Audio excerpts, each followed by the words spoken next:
Bienvenue tout quelqu'un. Moi ici avec Monsieur André Philippe qui travaille à West Baton Rouge Museum. Bienvenue André. Merci beaucoup. Depuis tu travailles avec West Baton Rouge Museum, tu peux dire moi après le musée? Oui, là, au musée de Baton Rouge-Ouest, là, c'est à Port Allen, euh, dans la paroisse de Baton Rouge-Ouest. Et on a plusieurs bâtisses historiques. On a une maison de plantation qui s'appelle la maison Hayet. On a 3 cabanes, dont une cabane d'esclavage. On a une grange. On a un shotgun house. On a un vieux magasin de plantation et on a un juke joint. Et c'est ici, là, on est au juke joint. Et ben, dans le musée, comme la bâtisse principale, on a 2 galeries d'art et puis on a 2 galeries d'histoire qui parlent de l'industrie de canne à sucre.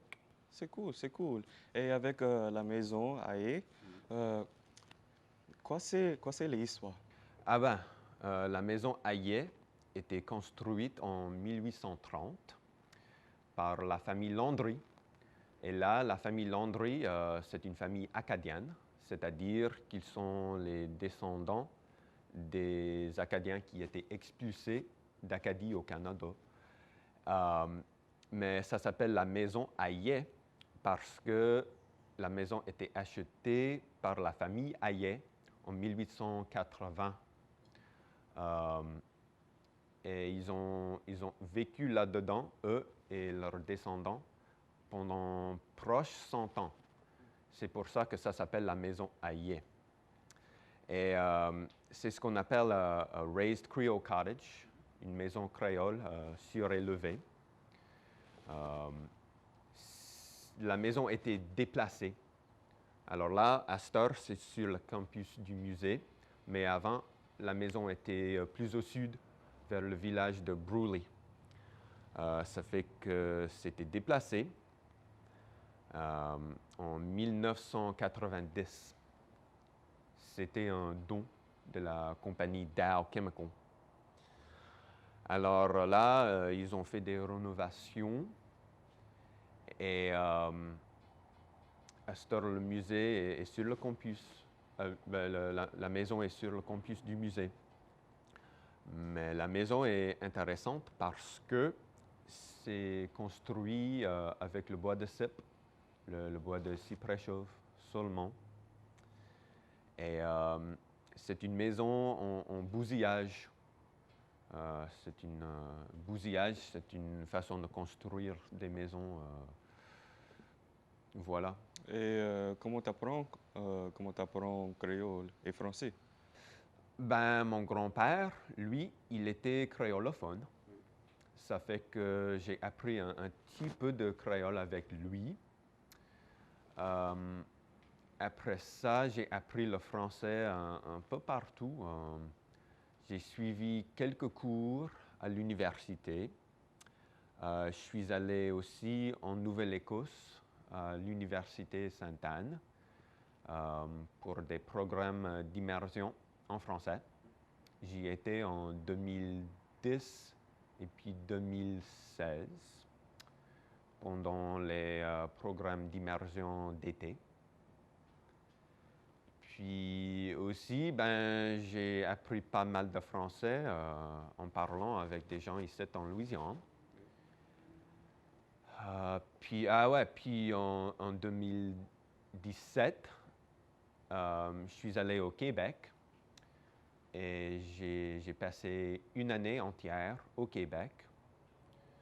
Je parlais le français là-haut parce que j'ai aussi des racines franco-canadiennes, franco-canadiennes. Et quoi d'autre? Ben, en 2018, je suis allé en France avec le programme TAPIF.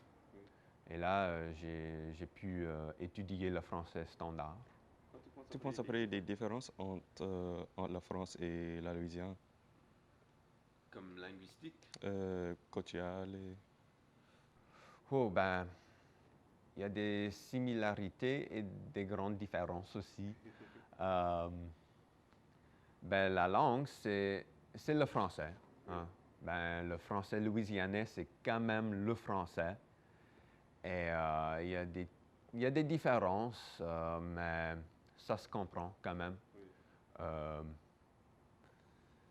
et puis, des différences culturelles, il y en a sûrement, mais pas autant que tu penses peut-être.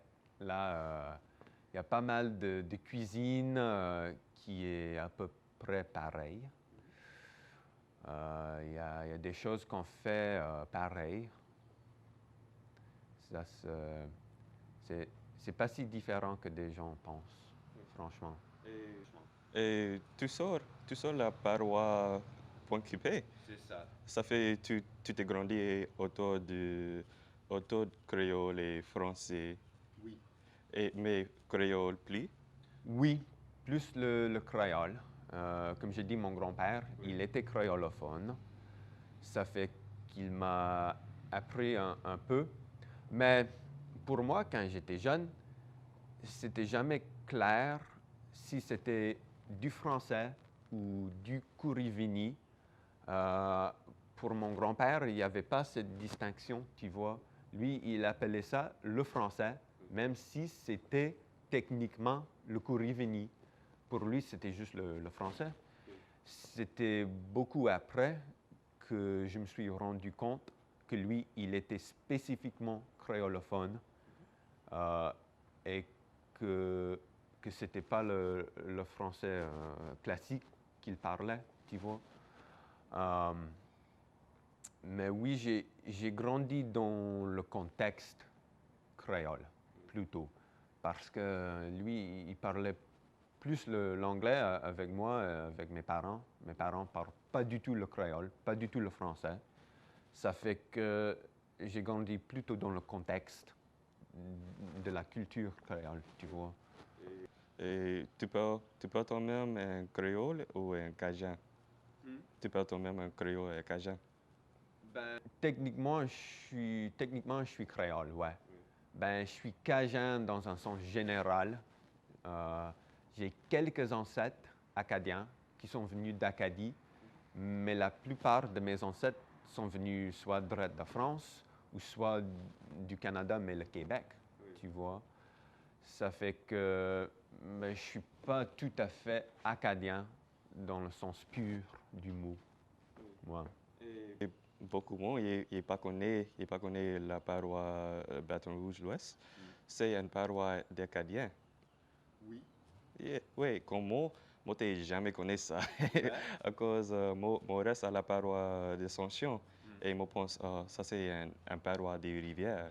Mais ça c'est un paroisse d'Acadiens. Et tu? Oui, c'est vrai. Des Acadiens sont venus ici dans la paroisse de Baton Rouge-Ouest. Et ouais, il y a encore des gens qui sont les descendants des Acadiens, c'est sûr. Et tu vois les gens qui parlent créole ou français à cette paroisse? Oui, surtout ici au musée. Au musée, on a ce qu'on appelle le Café français. C'est un événement qui se passe au musée et c'est un rassemblement des gens qui parlent français ou même des gens qui sont en train d'apprendre le français. Et là, ils viennent pour causer, pour charrer en français. Et il y a aussi des gens qui parlent créole, pas un grand tas, mais il y a un qui est employé du musée, Mr. Kirby Guérin. Ben lui, il est originaire de la Pointe-Coupée, comme moi, mais il travaille au musée. Et lui, il est créolophone. Et j'étais chanceux de travailler avec lui parce qu'il m'a appris pas mal de choses de la langue créole. C'est sa première langue. Ouais. Cool, c'est cool. Et tu fais un camp d'été pour les enfants. et tu parles français. Je pense que tu parles créole, mais juste français, oui? Mon cap comprendre créole. Mon créole, c'est pas aussi bien que mon français, mais mon cas parle ça aussi. Ouais. Oui. Et ici, il y a la musique à Jean. Tu, Ouais. tous les vendredis. Euh, c'est il y a un jam, comme un buff. Il y a un jam de la musique cadienne et c'est d'habitude c'est le troisième dimanche du mois. À cette heure, avec le virus et le confinement, il y en a plus. Mais avant, c'était quelque chose de régulier. Tu penses que c'est important pour nommer quelque chose, Cajun ou créole Louisiane, ou juste louisianais? Et moi, je préfère le mot louisianais. C'est plus inclusif. Euh, mais il faut dire que ça attire pas autant de gens, tu vois. Pour attirer du monde, faut que ça soit reconnaissable. Alors, c'est pour ça qu'on appelle ça la musique cadienne, spécifiquement, en anglais Cajun music. Même si c'est la musique générale louisianaise, c'est quelque chose que les gens peuvent reconnaître et ils viennent pour ça. Comme ma grand-mère m'a dit hier soir, et quand moi j'étais jeune, pas moi, ma grand-mère, mais quand moi j'étais jeune, nous, nous c'est dit français, nous parlons français. Pas français cajun, pas français créole, nous parlons français. Et les dix mots, si tu parles français en Louisiane, tu vas dire mot pas français, pas français cajun, pas français louisianais, pas français créole, juste français. Ça c'est un vrai francophone en Louisiane. Ça fait quoi tu penses après le monde qui dit mot pas mot pas, je parle français cajun. C'est sûr. Et c'était la même situation avec mon grand-père. Comme on a dit, pour lui, il était français, pas créole ou pas cadien ou pas acadien. Il était français et sa langue était le français. Euh, je trouve que c'est plutôt quelque chose de moderne de distinguer comme ça. La distinction, c'est quelque chose qui est arrivé un peu plus récemment, tu vois. Euh, les gens, ils ne pensaient pas comme ça avant.